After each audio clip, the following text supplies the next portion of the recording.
Today is going to be more interesting because we talk about what to do with all these things we finally discovered how to figure out.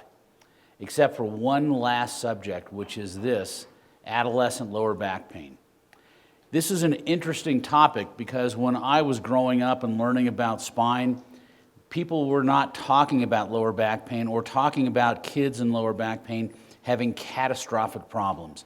If you've got a kid with lower back pain, they've got a tumor or they've got an infection or something. But in reality, kids can and do get significant problems just like adults do, and it's more genetically related. But now we have tools to be able to figure out what's going on and how to diagnose it. So let's talk about this. And again, you can stop me at any time for questions. So this is what causes kids' back pain. They get annular tears, they get degenerative disc disease, just like adults. They get disc dysplasia, a little different, and it's a variant of Scheuermann's disorder, which we'll talk about.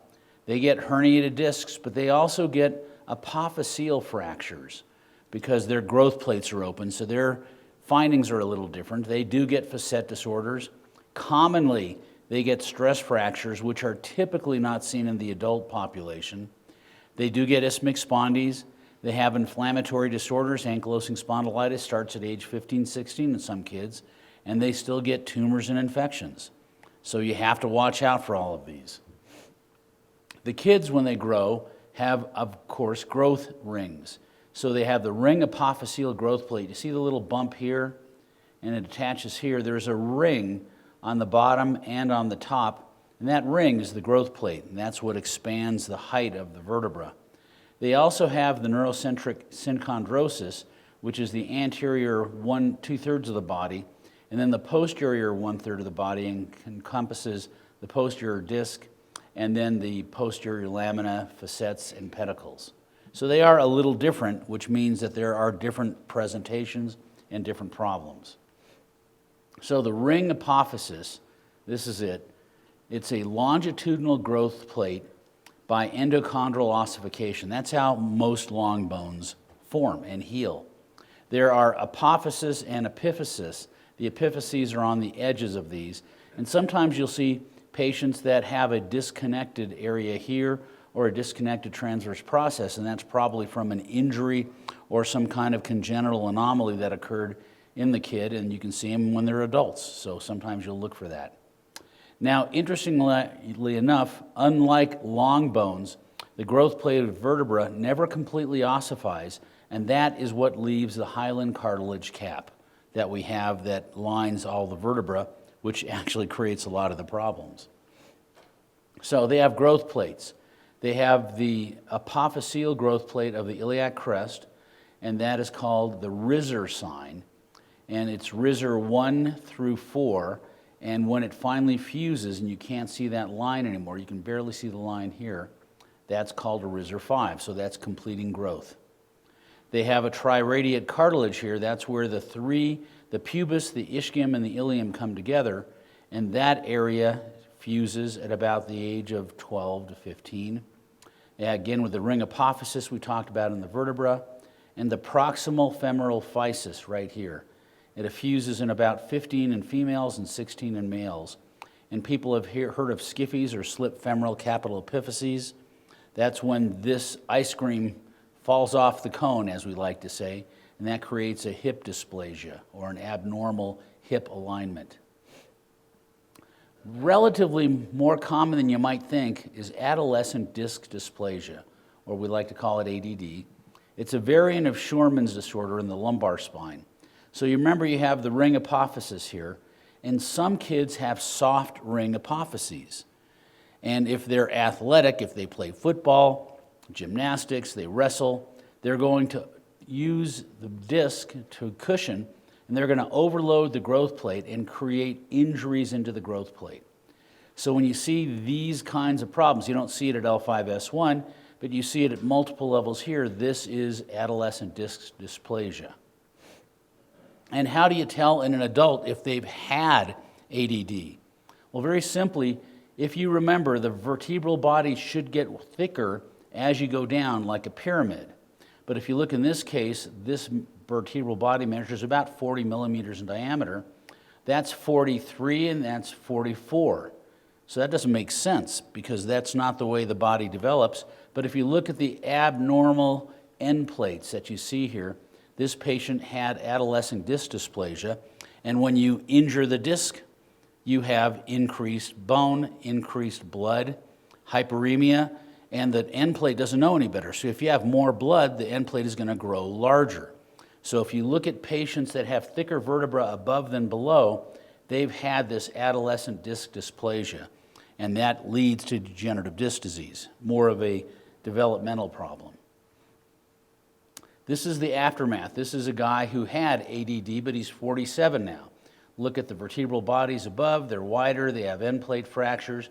And he's got multi-level lumbar degenerative disc disease. You see things like that, that's ADD and the aftermath when the patient is older. They do get degenerative disc disease and annular tears just like other people do. There's a genetic predisposition probably.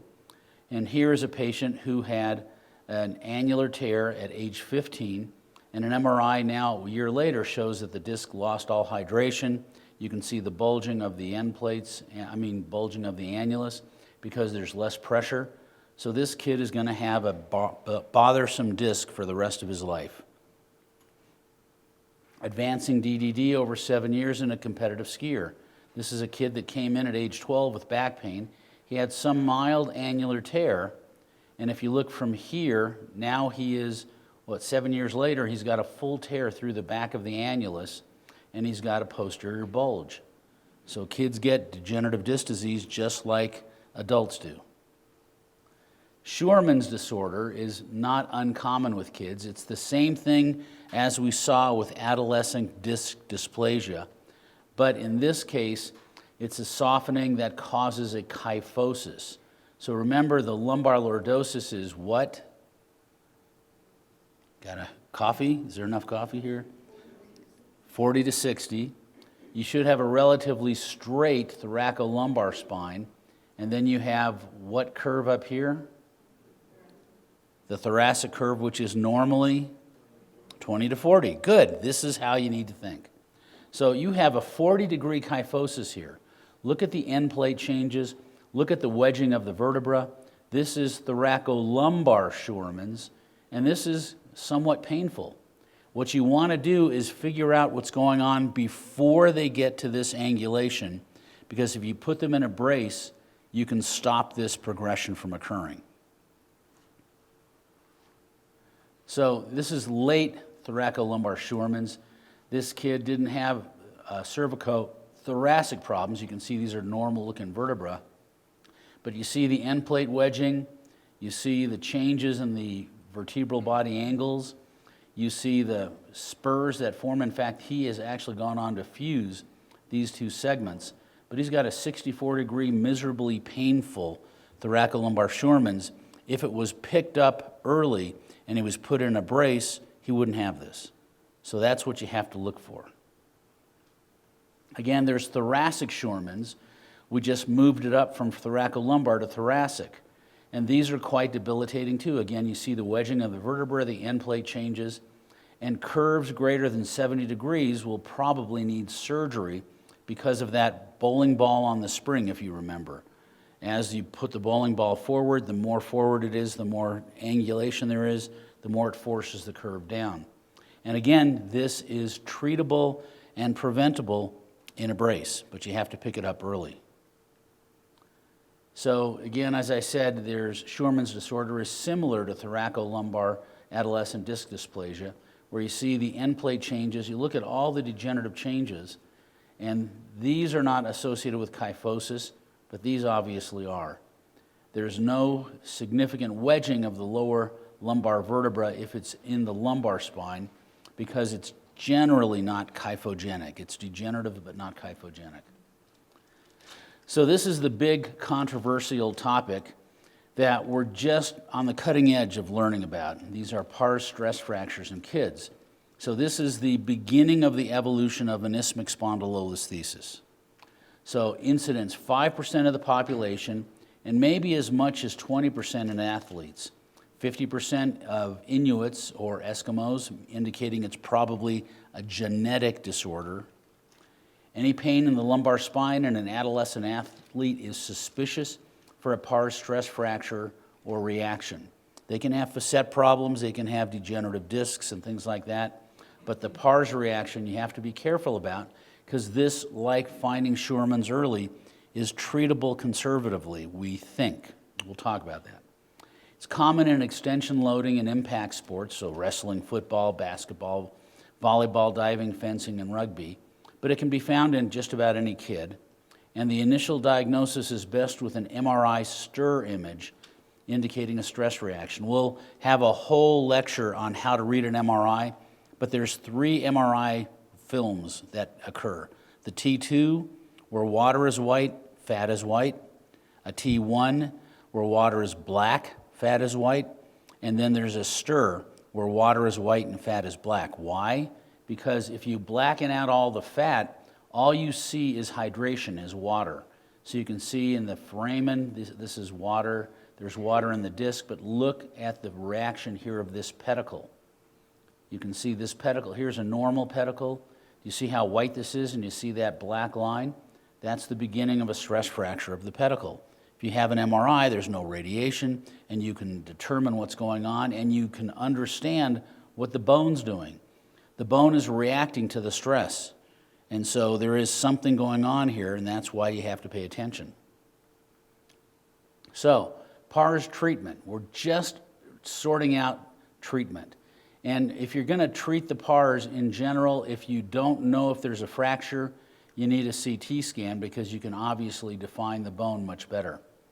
So if there's no fracture line present, but it's a highlighted area, you see positive stir, you want 3 months in a flexion brace, no impact activities. Cardio's okay as long as you don't load the pars. So is this one that is going to heal? Well, look at it carefully. It's separated, it's atrophic. There's no attempt of the body to heal this. This is quiet, and this will never heal. This one won't. But you can't necessarily tell that on an MR. You can on some, but not as much. But if there's a crack, you can have it heal, but it may take 4 to 6 months to heal. If it's a distracted or atrophic fracture like this one, that simply won't heal. And you can see here, there's no attempt of the body to try and fuse these together. This is going to be remaining problematic for the rest of this person's life. And the question is, what's going to happen to that disc? You're already starting to see some changes in the apophysis, right? Relative to the ones above and below. So what's going to happen to that disc? It's going to undergo shear. Can that lead to a slip? That's what we don't know. How many of these will stay an isthmic spondylolisthesis, and how many will go on to a listhesis? We don't know that yet. That's the jury's out, so to speak. So there are surgical pars repair indications. If they fail brace treatment, there's no slip, so the disc can look normal, but if there's a slip, the disc is dysplastic or plastically deformed, we're not sure if those will heal or not. So, and here's a case where this kid had a year's worth of pain, the fractures weren't healing, so we went ahead and did a repair using some things to enforce bone healing, and he went on to have no pain. And we think this is the way to go, but we're still researching this. So here's an initial diagnosis of a pedicle stress fracture, and then 3 months of bracing. So you see here is the whole highlighted pedicle. You can see the crack through here. And then we go 3 months later, substantially improved. Now, typically these type of inflammatory changes take 4 to 6 months to get better, but in kids they seem to resolve a little faster. But again, the jury's out. We don't have definitive information. We're writing a paper on this right now. So here's a fracture diagnosis in 5 months of bracing healing. So you can see the fracture. This one's going up into the pedicle. And then this is the area right here, I think, yeah, where it's healed. So you can see this one is apparent. This one is an obvious fracture. That one's fully healed. This one has healing through a portion of it. These fractures will have remnants that you can see even 20 years later. You might not fully heal. the entire fracture, but it tends to heal in. And so these do heal. If you catch them early enough, they don't have distraction. There are a number of different things you have to look for. So they can have unilateral fractures with a stress reaction on the opposite side. So obviously this kid has a right-sided L5S1 isthmic spondylolisthesis unilaterally, but what happens to the other side? Well, the other side takes up all the load, and so you get a stress reaction over here. So this is an interesting one where this one broke, and he started to develop. After that broke, the right-sided pain went away. But he started to develop left-sided pain, which makes sense because now you're overloading the left pars. You're starting to get a feel that maybe it's starting to fracture. So pedicle fractures, these pedicle fractures here, are the analog of a pars fracture. They're in the same kind of thing. Why one person will get a pars fracture, one gets a pedicle fracture, I can't tell you why. But healing is better in these pedicle fractures because you've got much more surface area and you've got cancellous bone. So these heal so much better than these pars fractures do. It's the analog of a distal tibial fracture versus a midshaft tibial fracture. Midshafts heal much more poorly because there's less surface area. The distal ones heal much better.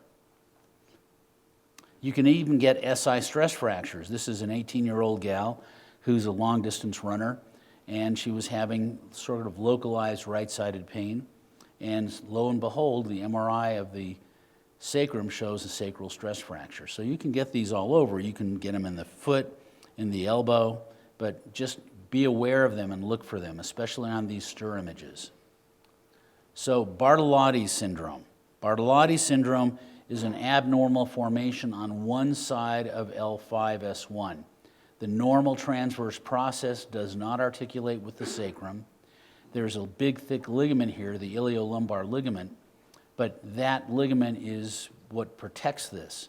If you have this articulation, and you can see it articulates with the SI joint and with the sacrum itself, that can be painful, but generally is not. Most of the time, this is just something that protects L5S1, and commonly, when you get an MRI, you'll see L5S1 looking like a perfectly pristine disc and 4-5-3-4-2-3 being degenerative. You can almost bet that this is going to be present because it isolates and protects L5S1. When it is symptomatic, again, the famous stir image on MRI where you obliterate fat and water is the only white thing. And this will show white along the area where it articulates. And then you ask Dr. Evans kindly to do a block, and if the block works, then you end up saying maybe we should do something about this. Have you ever resected that large transverse process? Yes. Not as easy as doing a fusion, to tell you the truth. So, HNPs in adolescents, as we saw that these kids get HNPs also, but they have an open growth plate.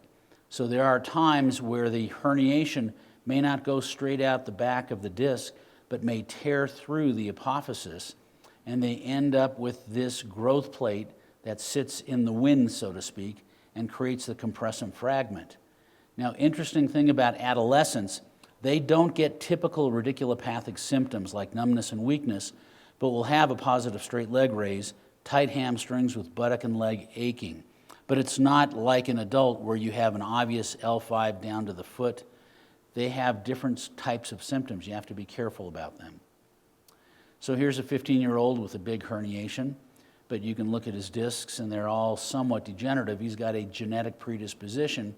He doesn't have ADD as you look, but obviously a herniation occurs in young kids too. Limbus vertebra is the corollary of that HNP with the apophyseal fragment fracturing off. Think about this, the disc here herniated between the actual vertebral body and the growth plate and knock that chunk off. So if you see this, that's an indication of that prior problem. Now, you can have this thing ossify, and just like anything else, if you have an injury to a growth plate, you have hyperemia, increased blood, and that's going to increase the thickness, right? So look at the width of this vertebra versus that and that. You can predict these by looking at them. This person had terrible back pain, so we did do a discogram. This is ancient, but you can see that the herniation goes right into the limbus vertebra, or at least the end plate fracture. Kids can get tumors and infections. So osteoid osteoma is not well, it is uncommon. I've seen 3 in my career, but they do occur, and they're typical night pain relieved by nonsteroidals, more commonly in cervical and thoracic, but they do occur in lumbar. Kids can get osteochondromas, which is a tumor, benign tumor, but they can be quite painful. And they can get infection of the disc, so they can get localized pain, spasm, ileus, and constitutional signs. So if a kid comes in terribly constipated with generalized back pain, one of the things you think about is a discitis. And then the true discitis, that you can see that the infection erodes through the end plate and into the vertebral bodies. Back spasms are common. Ileus, or lack of bowel movements, are common. Constitutional signs, not necessarily common. They don't come in having a fever of 102. They may feel like crap constitutionally, but they don't necessarily have fevers. But you have to do some lab tests, ESR, CRP, things like that, and you'll find this. Don't depend upon the symptoms of fevers and chills for this kind of conundrum. Ankylosing spondylitis occurs in kids. So it's remember the symmetric involvement of the sacroiliac joints, fusion of the facets, squaring off of the vertebral bodies, ossification of ALL and PLL, morning stiffness better with exercise, inflammation of the eye, and the first finding is MRI changes of bilateral sacroiliac joints. And the first symptoms, stiffness in the morning, better with motion. And here's bilateral sacroiliac involvement in a 16-year-old. This is ankylosing spondylitis to start off with. They can also have the other spondyloarthropathies, and the big difference, of course, being unilateral involvement versus bilateral involvement. Unilateral involvement is typically Reiter's, psoriatic arthritis, and inflammatory disorders. You guys remember what causes? Oh, I put it on there. There's no mystery on that. Okay. So symptom differentiation. Spondyloarthropathies, better with activity, stiffness worse in the morning, inflammatory changes of the eyes. Osteoid osteoma, rare, but worse at night, better with nonsteroidals. They take an aspirin and they go, I feel great. DDDs, annular tears, worse with loading, flexion, better with rest. Occasionally extension, better in the morning. It handles for kids or adults.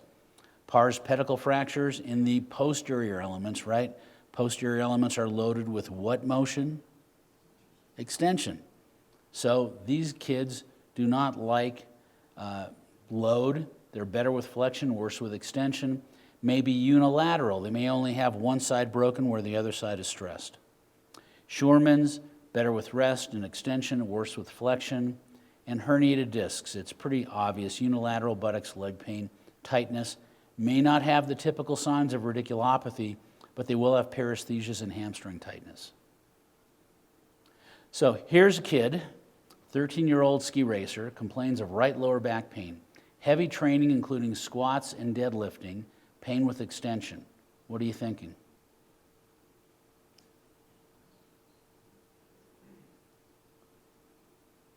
Flexion extension, poor range of motion. So we ask the x-ray tech to bend them forward and backward, and you look, they won't move much. They're locking their back up, right? It's a right pars stress fracture. Can you see it right there? Harder to see it, but right there. So the right pars stress fracture is what's causing this kid's pain. 14-year-old, high-speed fall, complains of lower back pain. Look at the x-rays.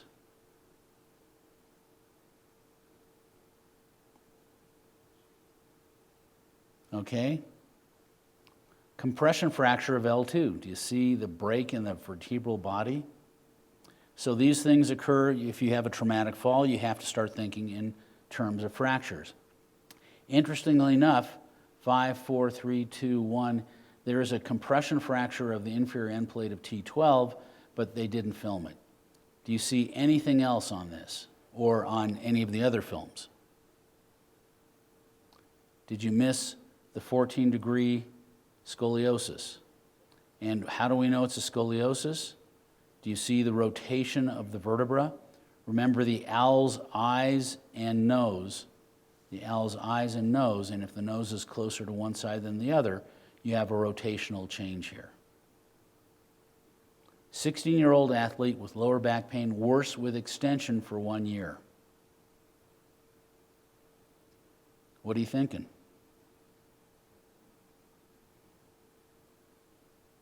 Bilateral pars fractures. So you can see the pars fractures here and here.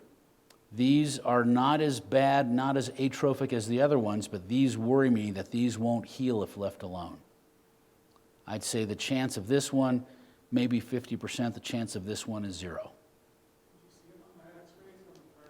Let's go back. Can you see it? You know, if you can, I need my glasses then, because I can't see it. And you don't see a slip. So there are times that these fractures don't show up on x-rays. Okay. Questions? Yes, ma'am. What is the brace that you use for the pars fractures? Well, it's really a flat, I used to use what's called a chair back brace, but they don't make them anymore. So we use a flat back brace with a straight panel to prevent extension. You can't prevent kids from loading their back in extension even in a brace, unless you use a drop-down knee brace. Yeah, you're not going to put them in that. But the brace is really to remind them not to bend backward. And you've got to rest that fracture and let it heal. No, it doesn't have to come up high. It can come up to mid-thoracic. You're just immobilizing lumbar spine. Yes, sir, Dr. Sonny Gill. Great talk. Quick question. So I think a lot of these come from a rehab standpoint, and hamstring tightness seems to go along with pars defects. Yes. And I always struggle with chicken and the egg, which came first, which is the cause, which is the effect. My opinion, you have to posteriorly rotate the pelvis in order to reduce the sacral angle, the sacral slip. And so they tighten their hamstring to posterior rotate the pelvis so there's not as much shear force on the fracture. That's what I think. Whether it's true, I don't know. So I think, just from a rehab standpoint, looking at their hamstrings too, because that does things. Yeah.